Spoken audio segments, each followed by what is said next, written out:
Hot topic and issue pag-usapan natin. Hello Love Again movie ng Kat din ipapalabas na sa Netflix. Magandang balita nga ito para sa mga tagahanga ng Kat din dahil simula February 13 ay mapapanood na ang Hello Love Again na pinagbibidahan ni Catherine Bernardo at Alden Richard sa Netflix. Marami nga noon ang umulit na pinanood ang pelikula at ngayon nga ay kahit ulit-ulitin ay mapapanood na nga ng mga tagahanga ng Kat din sa Netflix. Ngayon nga ay kasalukuyan pa rin itong ipinapalabas sa iba't ibang bansa at dahil doon ay naglabas na rin ng latest cross update sa kinita ng pelikulang Hello Love Again at kasalukuyan ay umabot na ito ng 2 billion. Kaya naman ang magkita sina Kat at Maha sa Abi Clinic kinantsawan ni Maha at ni Doktora Abi Teo si Kat kung ano ang feeling na umabot ng 2 billion ang pelikula. Sinabihan din ni Maha si Kat na may clarity na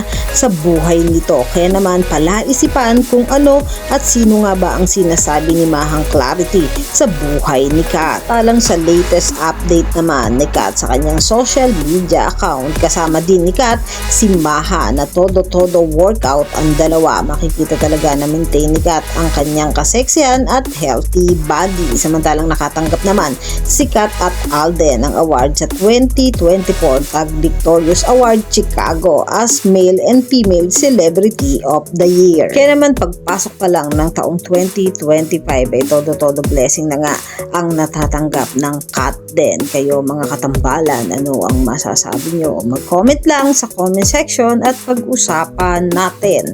Yan ang mga hot topic and issue dito lamang sa Tambalang JK.